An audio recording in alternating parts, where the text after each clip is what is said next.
Welcome back to Shane's Pain, taking one step forward to demand change. I'm gonna be honest, lately I've been in some type of funk.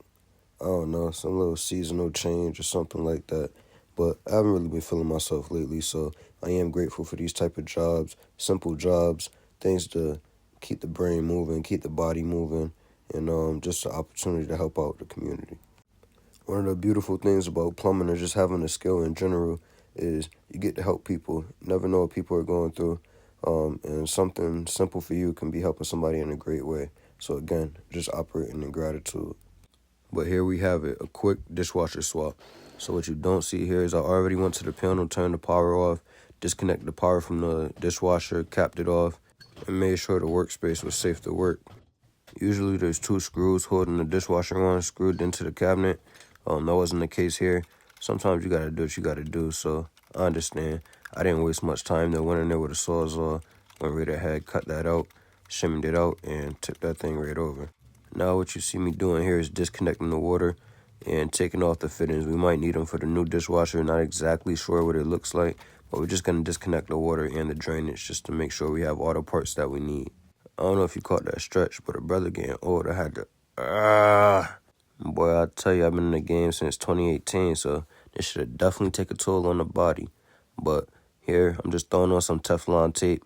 We want to make sure our connection is tight, secure, won't leak. When you're dealing with a dishwasher or just anything in tight spaces, you only want to do shit in general. You only want to do shit once. You don't want to have to go back. So really take your time. Make sure you do it the right way. Put in the right steps.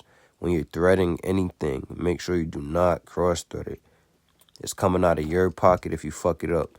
If you fuck it up, I mean, you could maybe finesse to say it came like that, but it's just extra, man. Take the time, do it right, and yeah, I didn't say that, man. I wouldn't do that. If I fuck it up, I'll let the homeowner know, and I'll take the loss and get a new one. But that's not the case here. We take our time, we make sure it's snug, and move on to the next step. A quick side note, this could be applied in a lot of different ways, but especially when you're on a job, when you're doing work, you want to make sure you have the right tools. When you're starting out, make sure you take the time to invest in the proper tools. Here, I should have had smaller channel locks. A couple times, I should have had a smaller adjustable. I was trapping out the trunk, so it get a little congested in there. But have the right tools. That'll help the job go a lot smoother, a lot quicker, and just help out with those tight spaces. Here, I'm just reconnecting the water supply, putting on the braided hose, again with those big-ass channel locks. Crazy to look at because I'm a bit of a perfectionist, but we got it in there, we got it snug, and we can move on to the electrical. As I mentioned before, I've been doing this type of work since 2018. Side work, I probably really started in 2019. My uncle always pushed me to get out there and just get after it. And by practicing proper craftsmanship and just having respect for the trade and myself, I've been doing pretty well. One of my biggest improvements and accomplishments is cutting down on time. I remember just connecting a simple sink drain could take me all day at work. And that's why I'm grateful I got to work with my uncle and really learn.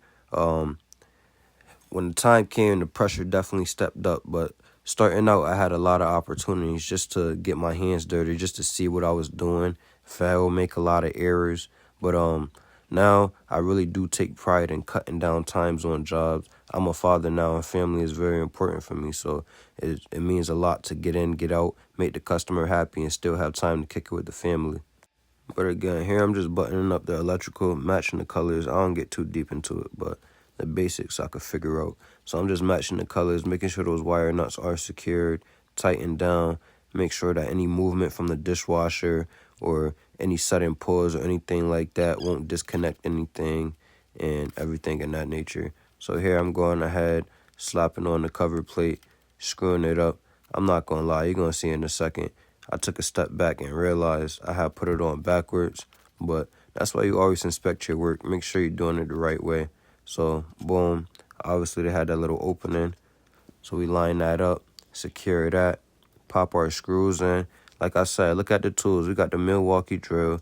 We got the quick attachment extension with the Phillips on top. But go ahead, give your work a test, run the dishwasher. Go ahead, select the drain, close it up, and watch your magic work. When you're in business, you always want to leave your mark. So when I removed the dishwasher, I swept up all that gunk that was under there. It was probably there from before the homeowner got there, maybe a little bit of her doing as well. But as for a broom, you sweep it up. I asked and offered to remove the old dishwasher. They pretty light, but they seem kind of heavy, so it's cool to look like Macho Man and carry it on out for the homeowner. Either way, you want to leave the space cleaner than you found it, and always give them an extra reason to call you back on top of your great work. But thanks for tuning in. Now you know how to swap out a dishwasher. If you're comfortable, go ahead and do so. It is a little bit more to it, so I would definitely do some extensive research or just call your boy.